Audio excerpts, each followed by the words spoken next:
सभी विद्यार्थियों का पुनः एक बार हार्दिक स्वागत है। कक्षा 12 जो आपके हिंदी अनिवार्य है, उस हिंदी अनिवार्य में 15 सितंबर 2021 को पाठ संख्या 7 सूर्यकांत त्रिपाठी निराला इनके कवि परिचय से संबंधित एक वर्कशीट आई है।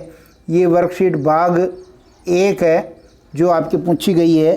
और आपको पता है निराला की कविता लग रही है बादल राग। यदि आप हमारे इस YouTube चैनल पर नए जुड़े हैं तो इसको सब्सक्राइब कर लीजिए। वीडियो पसंद आता तो लाइक और शेयर जरूर कीजिए। अंत तक पूरे वीडियो को सुनिए। सरल और सटीक भाषा में मैंने उत्तर बनाने की कोशिश की है जो निश्चित रूप से आपको पसंद आएगी। क्या पूछे हैं इस वर्कशीट में प्रश्न, उनके बारे में देख लेते हैं। पहला प्रश्न पूछा था छायावाद के प्रमुख आधार स्तंभों के नाम लिखने हैं। दूसरा प्रश्न था सूर्यकांत त्रिपाठी निराला द्वारा रचित किन्हीं 2 कविता संग्रह और 2 गद्य रचनाओं के नाम लिखने हैं। और तीसरा प्रश्न था निराला रचनावली कितने खंडों में प्रकाशित हुई। चौथा निराला के भाषा सौंदर्य का संक्षेप में वर्णन करें। और पांचवा बादल राग स्वभाव किसान और मजदूर के लिए किस प्रकार का है बताइए।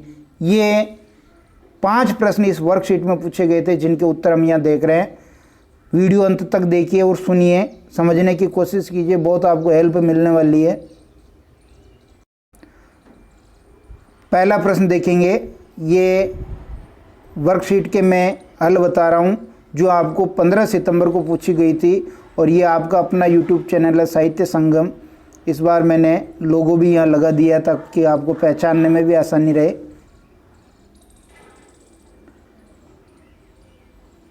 पहला प्रश्न, छायावाद के प्रमुख आधार स्तंभों के नाम लिखिए। छायावाद के 4 प्रमुख आधार स्तंभ है। कितने हैं? 4। कौन कौन से देखिए।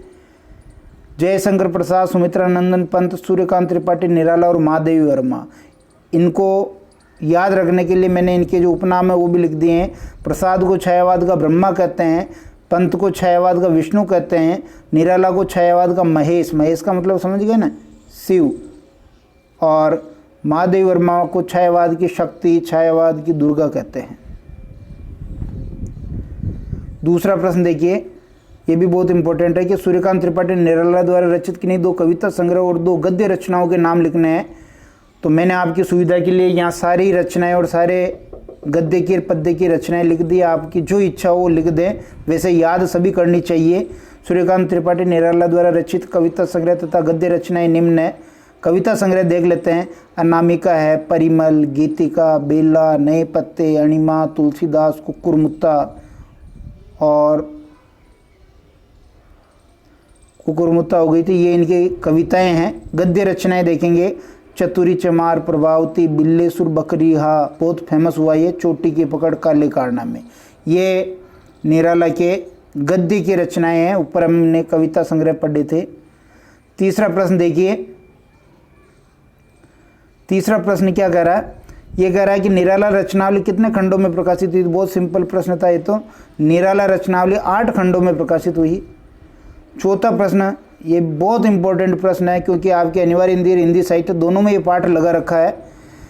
निराला के भाषा सौंदर्य का संक्षेप में वर्णन कीजिए। इसको मैं बहुत इंपॉर्टेंट प्रश्न मानता हूँ और ये आपके निश्चित रूप से बहुत काम का है। विषयों और भावों की तरह भाषा की दृष्टि से भी निराला की कविता के कई रंग हैं। राम की शक्ति पूजा और तुलसीदास में तत्सम प्रधान सामासिक पदावली और ध्वन्यात्मक बिंबों का प्रयोग हुआ है। तो भिक्षुक जैसी कविता में आम बोलचाल की भाषा का सृजनात्मक प्रयोग हुआ है। बहुत इंपॉर्टेंट है ये कि तुलसीदास और राम की शक्ति पूजा जो काव्य लिखा उसमें तत्सम युक्त शब्दावली है, तत्सम भाषा है, सामासिक पद है, बिंब है, ध्वन्यात्मकता का गुण है। और जो भिक्षुक कविता लिखी उसमें आम बोलचाल की जो है साधारण हिंदी है।